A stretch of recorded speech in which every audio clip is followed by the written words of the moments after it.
Sam Cooke. In the 1950s and 60s, this suave singer-songwriter soared up the music charts with hits such as You Send Me, Chain Gang, and Twisting the Night Away. Cooke's unique, soulful voice always delighted his friends and fans.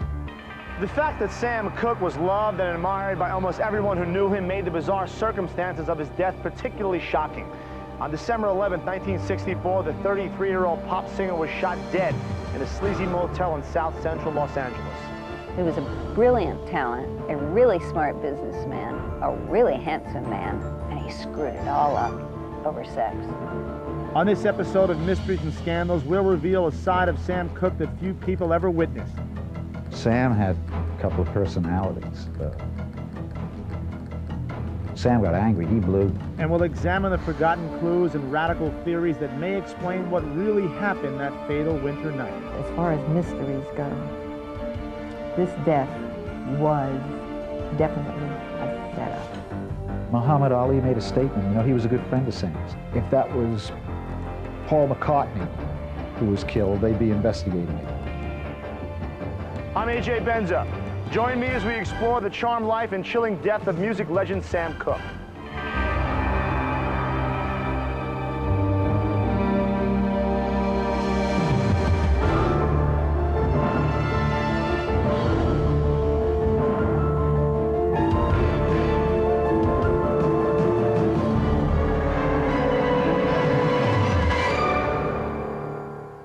In the early morning hours of December 11, 1964, officers with the LAPD arrived at a seedy $3 a night motel called the Hacienda.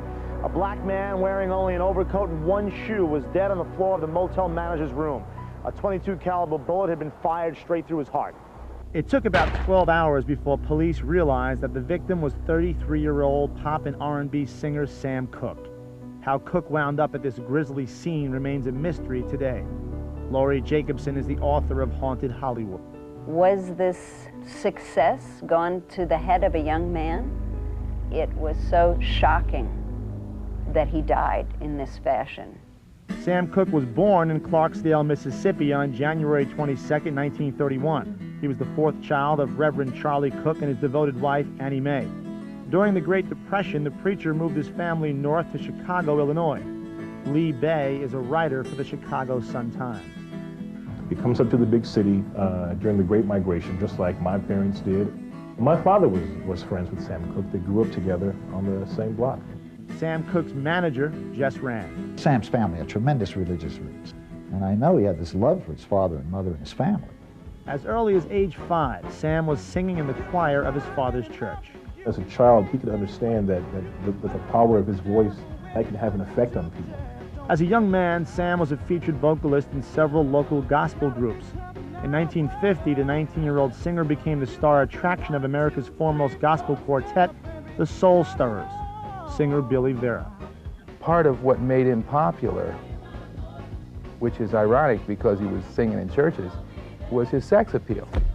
So the Soul Stirrers started to notice that suddenly they get a lot of teenage girls and they were reacting in a way that was not exactly religious. Girls were screaming, swooning, and rushing to the front of the church to get close to Sam. In 1953, at least one fan caught the attention of 22-year-old Sam, a 23-year-old singer named Dolores Mohawk. Sam and Dolores dated just 1 month before they married. They were in love with each other, but they fought.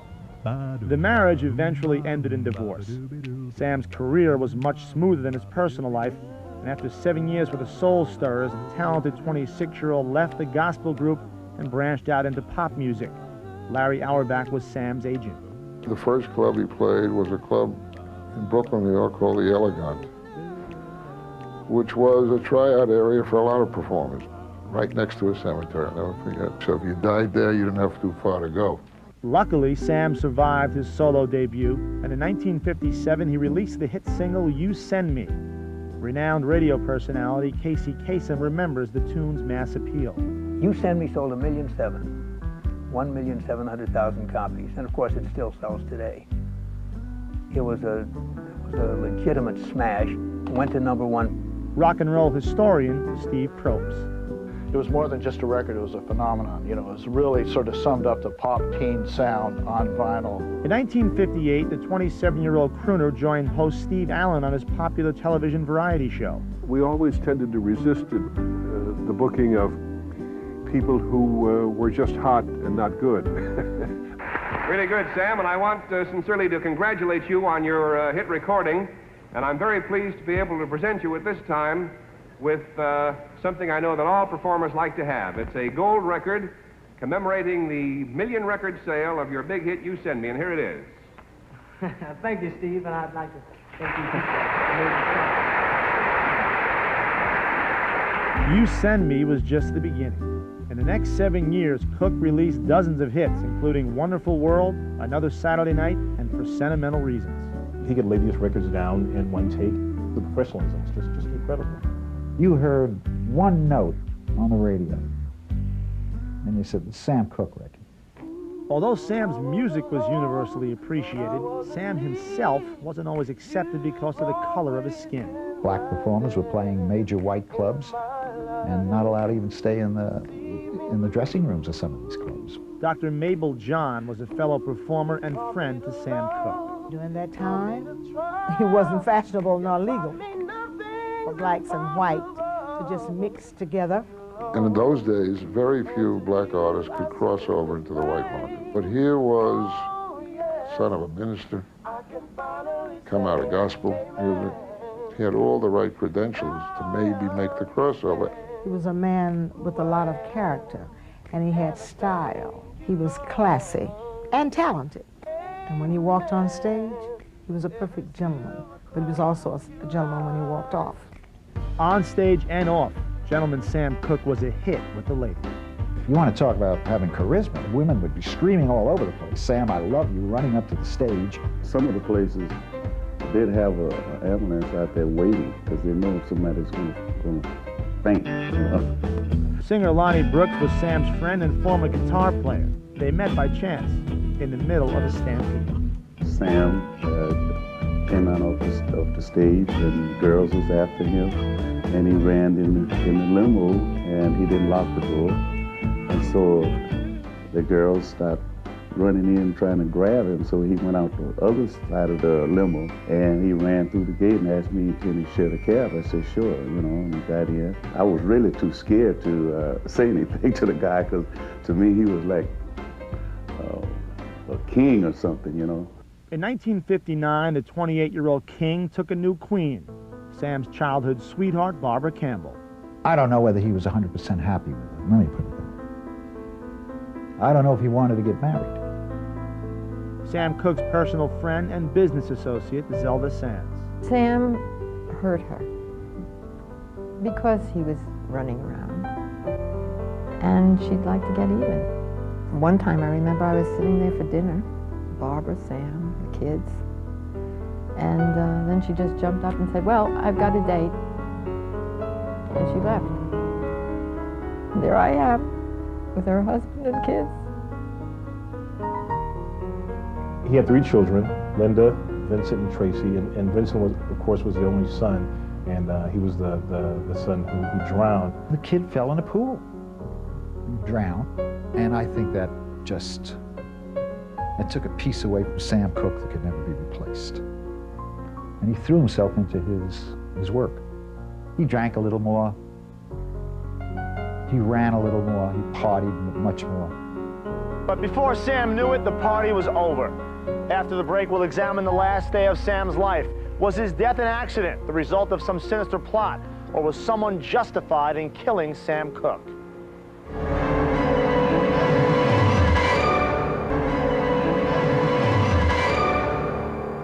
By the end of 1964, singer-songwriter Sam Cooke was the king of gospel, R&B, and pop music. 33-year-old Sam was rich, respected, and always ready for a good time. But in the wee hours of December 11, 1964, Sam's luck tragically failed him. Jess Rand saw Sam Cooke on December 10th, the day before his death. My office was in Beverly Hills, and he wanted to get a lot of his Christmas shopping done because he was going to be on the road. Rand cashed a check for Cooke in the amount of $5,000. He went down to Martoni's which was a big place in Hollywood where the whole record crew used to hang out. He sees some other friends in a booth near his, and there is a young woman sitting with these men, and he finds her attractive, and he goes over to say hello to his friends, and this young lady was introduced to him as Lisa Boyer. Sam takes a liking to Lisa, and he invites her to join him for the rest of the evening. Instead of Sam Cooke driving Lisa Boyer back to her hotel in Hollywood, he took her to the Hacienda Motel in not such a great neighborhood. At approximately 2:30 a.m. on December 11th, Sam Cooke and Lisa Boyer checked into the Hacienda Motel. The manager of the motel, Bertha Lee Franklin, later testified that she did not see Miss Boyer resist in any way. They go into the motel. She's there voluntarily. Then, think about this. He starts to get undressed. He goes to the bathroom. She runs out with his clothes, his pants, what have you. Runs to disappear someplace saying he wanted to rape her. What guy says, hey, bitch, you lay down on the bed. I'm going to the bathroom. I'm going to come back and rape you. You know? Stupid. But that was the story Lisa Boyer told the cops. From a phone booth up the street, she called the police and claimed that she'd been kidnapped. Meanwhile, Sam went looking for his date. Sam Cooke, wearing a suit jacket, but supposedly nothing else, chases her down and meets the night manager of the motel. Strangely, the manager, a 55-year-old woman named Bertha Lee Franklin, was on the phone with the motel owner when Sam came banging on her door around 3 a.m. Now, the owner of the motel is hearing all of this on the phone, and she later testified to all of this in court. Sam eventually breaks the door down and attacks her. I just think Sam became unglued. She managed to crawl over to where she kept a gun, and she shot him. His last words were supposedly, "Lady, you shot me." He's clinging to her until finally he let go and bled to death there on the floor of her room. The police soon arrived on the scene. They didn't know who he was. They assumed incorrectly that he was just robbing this woman in the middle of the night. It wasn't until around 6 o'clock that evening that authorities realized the man in the morgue was singer Sam Cooke. Despite the high-profile nature of the case, the police seemed eager to close the investigation. A guy found dead on the wrong side of the tracks. How hard do we investigate? Lisa Boyer, Bertha Lee Franklin, and the owner of the motel took lie detector tests, and all were found to be telling the truth. But were they? For Sam Cooke's family, friends, and fans, this case was far from over. Straight ahead, we'll reveal the surprising findings of Cooke's autopsy. We'll also explore some wild theories about what may have really happened the night shots rang out at the Hacienda Motel.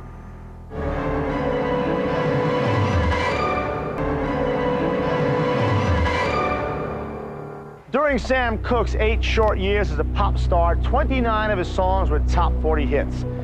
But in 1964, in one night, with one bullet, Sam's life was over and his image transformed. The bizarre circumstances of Cooke's death destroyed his reputation. The police report said that the 33-year-old singer was a potential rapist and that he'd attacked the 55-year-old woman who shot him in self-defense. Sam's friends, however, still challenged the details of that tragic night. I'll never believe the reason that they gave for him getting killed, and I was devastated. Sam Cooke didn't have to rape any woman.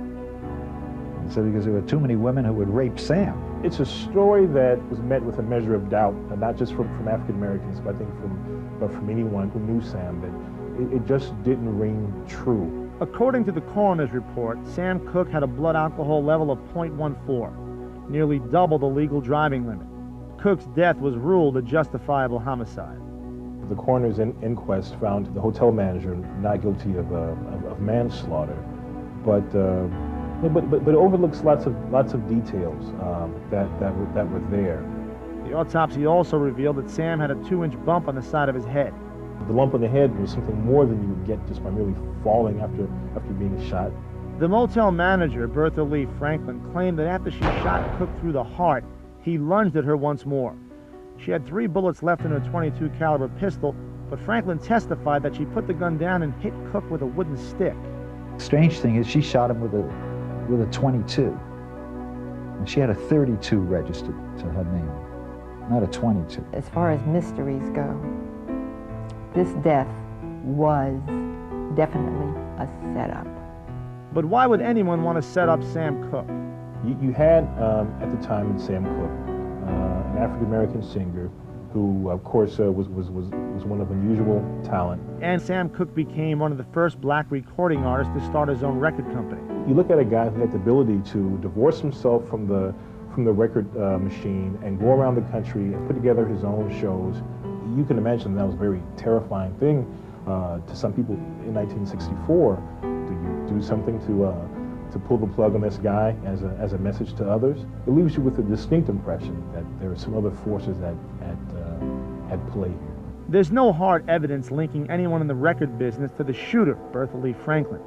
But another theory is that Sam's date, Lisa Boyer, and Bertha were partners in crime. The two were in cahoots. I was told that Bertha Franklin was her pimp. The woman that Sam was with was a hustler. He picked the wrong girl to go with, and they were going to hustle him and rob him. No one has ever been able to prove that a conspiracy existed between Boyer and Franklin, and no one knows what happened to the $5,000 that Sam had on him that night. What I think happened, he and that girl went to that motel. I think he was in the bathroom, and he saw her grab that money. If you buy this scenario, it's possible Cooke may have chased Boyer to the motel manager's office and then figured the manager, Bertha Lee Franklin, was setting him up to be robbed. And he might have very well taken a swing at that woman. He got so mad. When it came to Sam's money, he was another Sam Cooke. So I'm only putting little things together that could be just the opposite. I don't know. That's just my feeling. Sam Cooke's death may forever be shrouded in mystery, but there's no question that for so many fans, a hero was lost. Up next, the sad and final farewell for pop sensation Sam Cooke.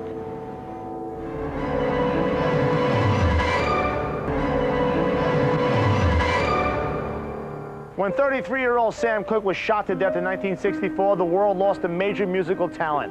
Family, friends, and fans gathered to pay tribute to the fallen idol. There are actually two funerals, one in Chicago and one in Los Angeles. The funeral in Chicago had 10,000 mourners. People lined up for maybe a mile.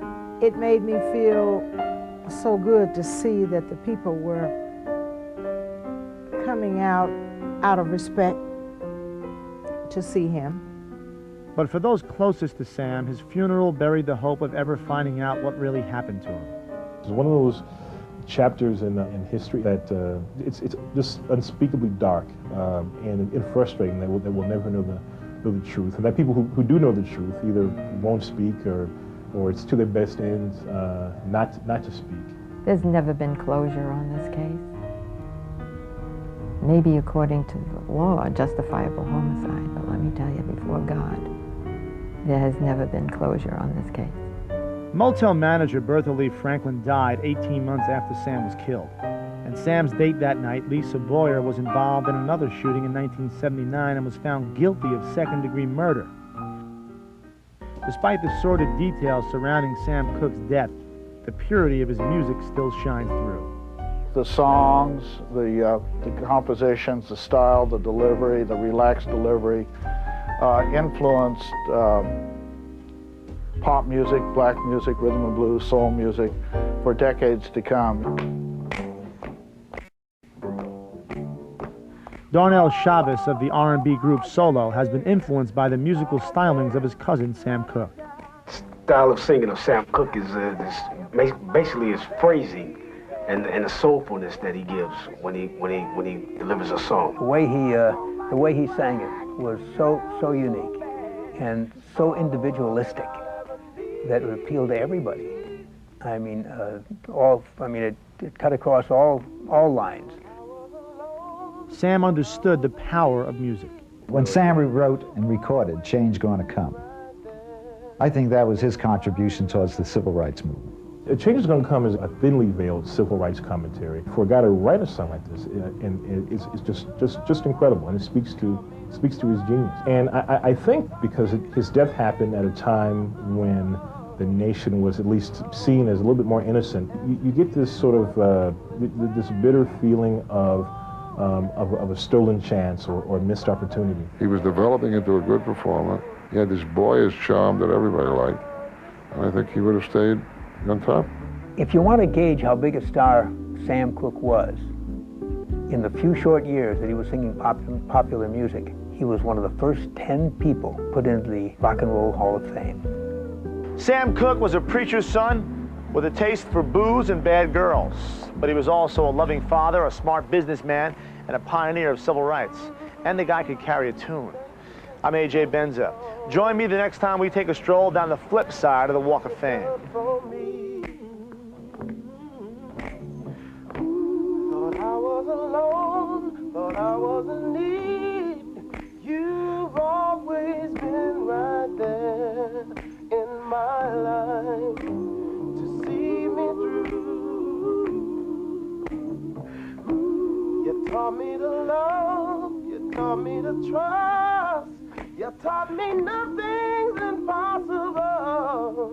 To you, Lord, and to you I sing this praise. Oh yes, I can finally say amen.